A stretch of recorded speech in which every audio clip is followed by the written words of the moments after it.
Yeah, obviously another solid win. Good win for the team. Settled in. A little bit after probably the first 6 or 7 minutes, I thought we played pretty well. I thought they came out a little more aggressive than we were. Probably a little upset after their loss the other night. So we thought they would come out probably pretty fired up and excited to play this game, and probably a little more aggressive. I didn't think we, from a game plan scouting perspective, were as dialed in as we probably needed to be, but still played okay. And then really started to settle in the second quarter. So felt good with what I think it was a 12-point lead at half. And then that third quarter was fantastic and us at our best and played fast and got some turnovers and hit shots and got to the rim and got them in a little foul trouble, and just stayed aggressive. And, it took a couple runs, but that got the separation we needed. And then obviously the fourth quarter wasn't great, but it didn't matter really at that point. So, happy for the group. Fastest team, I guess, in program history to get to 20 wins. So that's remarkable in our first year. So, it means something, but that's just, we'll worry about that when the season's over now, and move forward. I thought Kyle Watson was phenomenal again tonight. She's played great for us. I've called her the glue, and she just did everything again, but got her career high along the way. Quinterly was efficient and did JJ things.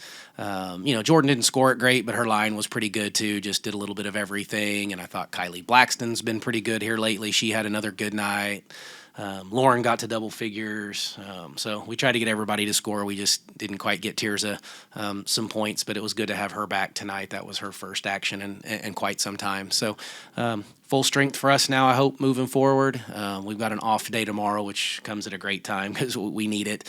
And then we'll regroup and get ready for Saturday. But solid win, playing well here in the Coliseum. So just keep moving forward. Ever since your loss at Iowa State, it seems like you all have just been playing your best basketball. What can you say about that?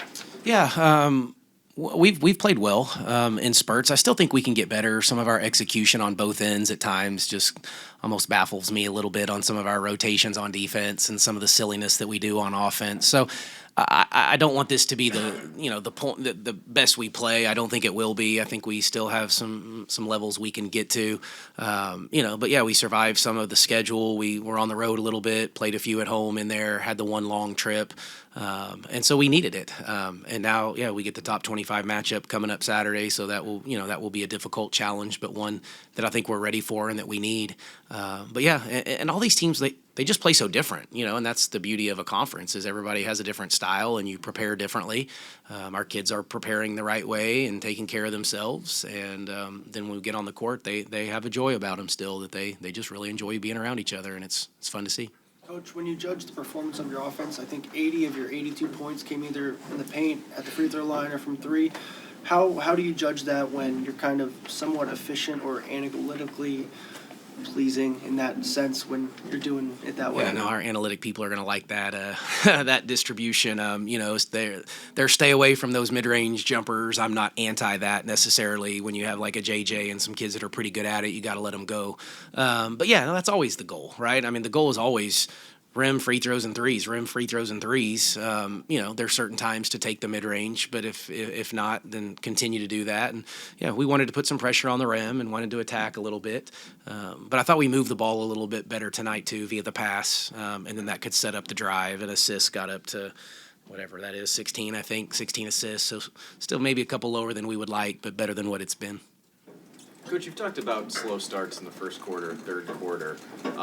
Tonight looked like maybe that first minute or two might have been on that same pattern. What's it take to come out of the gates rolling and maybe efficient with that first set on offense? Well, that first set was awful.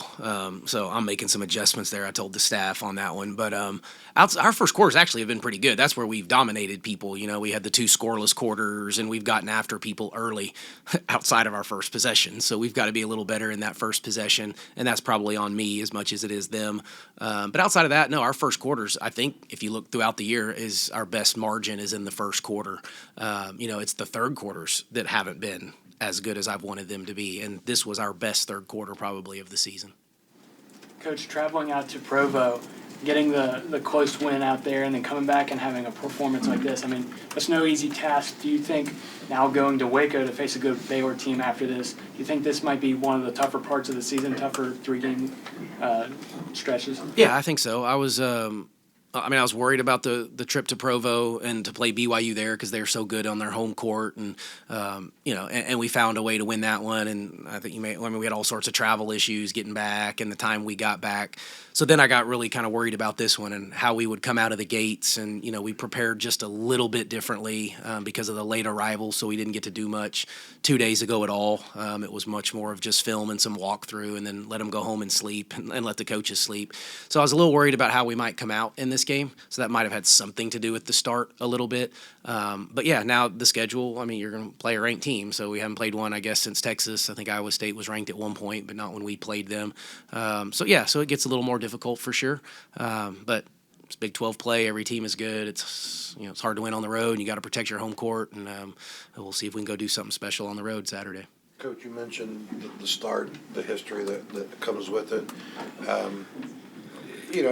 You've done a pretty good job all year of just staying focused on the next step. But, all things considered, new guy coming in, new program, this, that.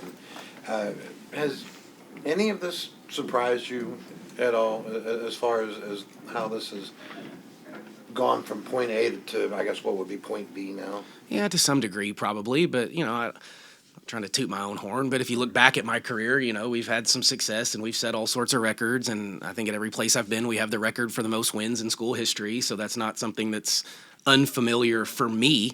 Now, doing it in year one, and you're the third coach in 3 years, and yeah, there was unknown to that, had no idea, and I thought we had a chance to be pretty good.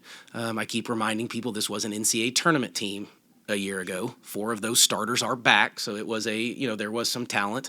We infused a little bit of talent. We've survived the injuries and those types of things. So, some things, and we've had some breaks go our way, but kids bought in. They fit the style that we like. And I think that's the beauty of it is just, and I've said this a lot, I'm just kind of almost going along with it a little bit. I don't know. I haven't been to some of these places. I haven't played here. I don't know how we travel. I don't know any of that stuff, and I don't care. I just keep trucking and let Kayla does all of our operation stuff. She just tells me when I'm supposed to be places, and there's been a beauty to that, honestly, because I haven't had that in a long time in my career. And this team has taught me a lot. There was times early on I wanted more from them, because we're such flatliners and kind of even keel, and I'd fight them in practice a little bit and think we practice terrible and then go out and play really well. And without them saying, "Coach, relax," they're basically saying, "Coach, relax, we got you." And so, yeah, it's been fun, and I keep saying beauty to it, but it's been refreshing because it's not always the case as a basketball coach. Talking about those unknowns, how do you benefit from the unknown when you just don't know what Provo's like, what traveling to Texas twice in a year is like? How does that kind of help you just settle in, I guess?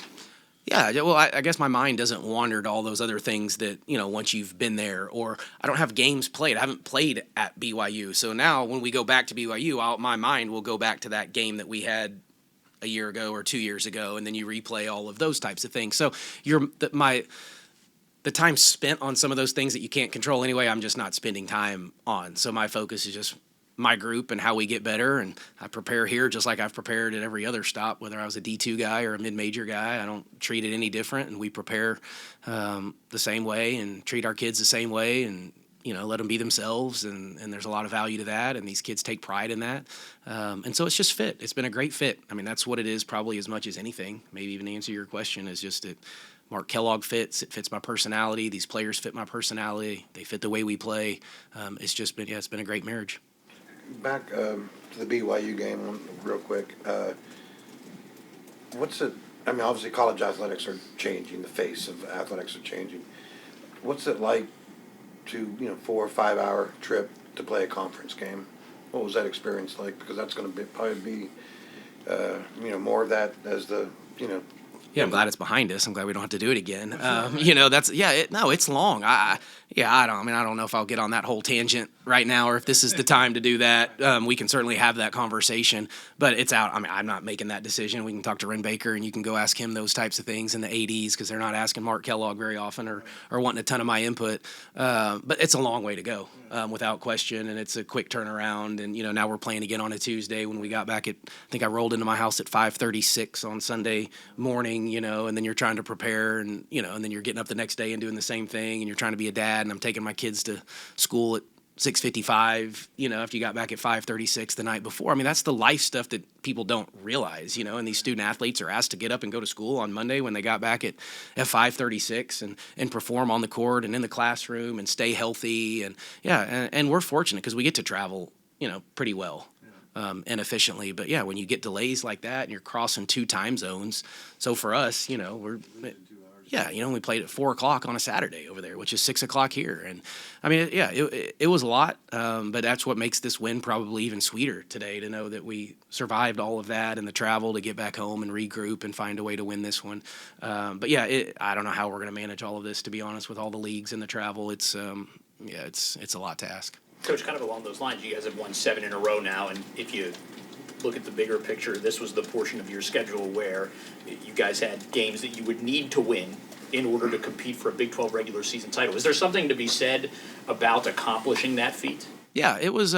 This was the part of the schedule we had looked at and identified as if we want to make some noise, we need to get through this, in a nice fashion. I don't know if it was going to be 7 in a row in a league. I don't think you ever think you're going to win 7 in a row in the Big 12 necessarily. But we thought we needed to make some noise now to kind of give us a chance, to be in the hunt late, which we put ourselves obviously in that situation and in that position. But it can change in a hurry too, and I'm not naive to that. I know how quickly it can change, and so again, you just kind of enjoy it, let them celebrate it a little bit, and then get to the next one, because you don't want one loss to turn into multiple losses, which it can. But for us, it's been 7 in a row, and we're playing with confidence, and we'll go into Baylor with something to prove.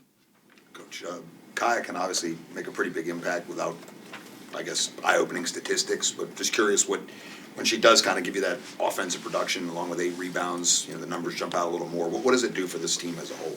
Yeah, well, I mean, it's Kaya or anybody. What we've really tried to talk about is really getting a 4th scorer. So one of the goals on the board before the game was I wanted 4 in double figures. For most nights, JJ, Lauren, and Jordan give you the 3. And then if one of them doesn't play as well as they're supposed to, then we need somebody to step up. And so whether that's Kylie or Kaya or anybody off the bench, that's important to us. And so Kaya being aggressive, she's, again, sometimes reluctant to shoot. And there's been times this year I've asked her and kind of like, hey, I need you to be really aggressive today. And maybe that's even in practice. And it makes her completely uncomfortable because that's not really what she is. She wants the game to come to her. She's free-flowing in the way she plays, the way she thinks. Her personality is like that too. But we need her to be. And we're much better when she's aggressive like she was tonight. And would she make 2 or 3 threes, I think? 3 for 5, and she's an efficient player and does all the other stuff defensively and covers up so many mistakes. But we just need that 4th scorer if we can. It seems like every night, JJ, she'll put up 19 plus, and it's a quiet 19. What can you say about that to how it attests to your team? Yeah, no, it's the kid's just playing really, really, really well. And you look up and, she's got 19, 20, 21, something like that. Even at BYU, I told her after the game, I don't even know if you played well. I'm not even sure you did, but obviously you did. You had 19 points and 5 assists, but I just watched you, and I don't know that I even really thought that. And then again tonight, at one point, I was like, what's JJ got? Because I don't really ever look at the stats, and I asked one of the assistants, they're like, oh, she got 20. I was like, 20? She got 20 again? And then you just rack it up, though, and it's layups here and layup there, and then she hits a 3, and then something else, gets to the free throw line 2 or 4 times a game, that type of stuff. And in a hurry, she can get points in a hurry, but we need it, and that's, our go-to kid. And so as long as she's scoring, we'll feed off of her a little bit, and then that just opens up the floor for everybody else. You talk about her being your go-to kid. Do you sense any type of pressure creeping in with you guys having the success and kind of the weight of this team kind of being on her shoulders? Not this team. They're too cool. And I don't mean in a cool way. They're just so even keel, nothing gets them too high, nothing really gets them too low. They just kind of stay the course, and I have seen nothing of it. And again, we don't talk about it a ton either. We don't talk about some of the rankings and standings very often. We bring it up briefly every once in a while, but other than that, it's just, keep trucking, just keep on trucking, and they just want to be coached and taught, and that's all we keep doing. How refreshing is that to be involved with a group of athletes in today's day of NIL and this and that, to have a group that isn't, reading the headlines and egos and like you say, they're just even killed. Yeah, no, I'm telling you, this group is special. This is as fun as I've had coaching, and I've won a lot of games. So it's not just because we're 20-2 right now. It's just because of the character and the kids we have, and they don't care. They don't care really. Some of them do, and they want to get their points and things like that, but they don't really care. They'll share it and they'll pass it, and they understand the more we move it, the better off our entire team is. So yeah, it's an unselfish group. They're easy. They're low maintenance in such a great way. They get along. Really fun to be around, easy to be around. Was there a moment when that mentality of theirs really stood out to you for the first time? Like, how did you notice that? Yeah, no, I don't know that I have just one. I think it's just built up over games and going through these experiences with them. So I've said many times up here, every time we play, I get more information about our team, most of the time in a good way, sometimes obviously in a bad way too, but they just keep responding, and whether that's timeouts, adversity hits, but at the same time, I want them to play with that joy and, and have fun around each other. And, I told them before the game, we only got 4 games at home left this year. Like, that's the last time this group, 4 more times we'll play together in here, and, take advantage of that and relish it and enjoy it. And for the next 2 hours, go get lost in the game was my message. Just go get lost. Like, go have fun. This is what we all enjoy doing, and we're going to go compete and play hard and get lost in the game. And we certainly did that. Thanks, everyone. Okay.